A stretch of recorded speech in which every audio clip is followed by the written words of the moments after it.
오늘이 한동훈 대표에게 해병대원 특검법을 발의하라고 촉구한 시안입니다. 당대표로 취임한 지 한 달이 넘었는데 시간이 부족했다거나 10명의 국회의원을 구하지 못해서 법안 발의를 못했다는 변명은 통하지 않습니다.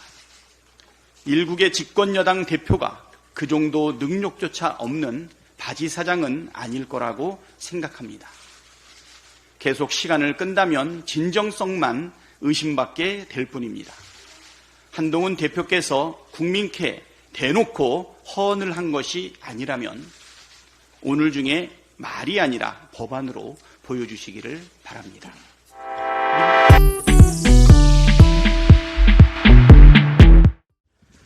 정부와 가계가 진 빚이 올 2분기 말 3,000조 원을 넘어섰습니다. 경기 부진과 세수 펑크에도 끝없이 초부자 감세 기조를 이어온 결과입니다. 윤석열 정부가 그동안 내세워온 재정 건전성이라는 것의 실체가 얼마나 허무맹랑한 것이었는지 보여주고 있습니다. 지난해에만 세수 펑크가 56조 4천억 원이나 났고 올 6월까지 진행된 세수 결손만 22조 원입니다. 가계빚의 증대는 고물가, 고금리 상황과 맞물려 소비 위축을 가져와 내수 부진으로 이어지고 있습니다.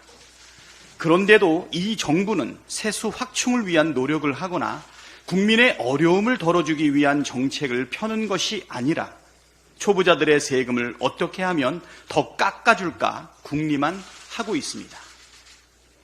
정부가 발표한 세법 개정안은 상위 1%도 안 되는 초부자를 위한 초부자 감세안입니다.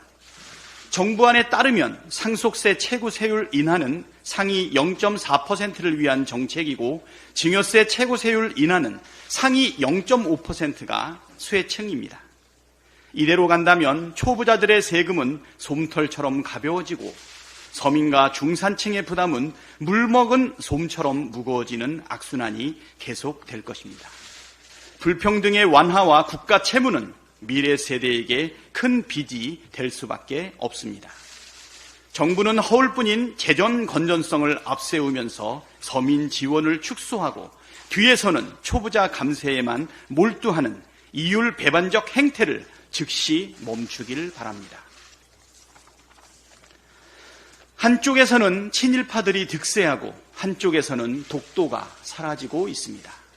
이 상황을 우연이라고 치부하기엔 석연치가 않습니다.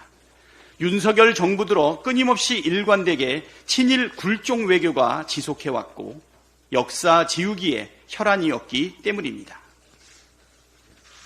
위안부 피해자에 대한 뜬금없는 제3자 변제안 강행, 우길기를 개양한 자위대 함정의 입항, 강제징용의 역사를 지워버린 사도광산 유네스코 등재 결정, 홍범도 장군, 김자진 장군 등 항일 독립투사들의 흉상철거 시도, 군 정신교재에서의 분쟁지역 표현, 독도 방어훈련 실종, 일본의 표기 방치, 역사기관장의 뉴라이트 인사들 임명, 친일파 명예회복에 나선 독립기념관장 임명,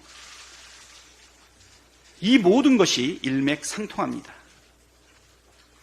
이제 남은 것은 독도를 팔아 넘기는 일이라는 우려도 나오고 있습니다. 지하철 역사와 전쟁기념관에 설치되어 있던 독도 조형물이 소리 소문 없이 사라지고 있는 상황을 우려에 우려를 더하고 있습니다. 도저히 묵과할 수 없습니다. 주권과 영토, 국민을 팔아먹는 행위, 이를 묵인하거나 용인하는 행위는 반국가 행위이고 이를 행하는 세력이 바로 반국가 세력입니다. 반국가 세력이 우리 사회 곳곳에서 암약하는 상황을 가만히 두고 볼 국민은 없습니다. 윤석열 대통령과 정부는 반국가 세력으로 오인받을 만한 일체의 행동을 중단하십시오. 윤석열 대통령은 헌법에 따라 주권과 영토를 지키는 데 앞장서길 강력하게 촉구합니다.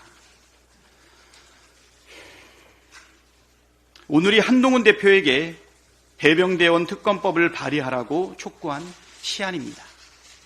당대표로 취임한 지 한 달이 넘었는데 시간이 부족했다거나 10명의 국회의원을 구하지 못해서 법안 발의를 못했다는 변명은 통하지 않습니다.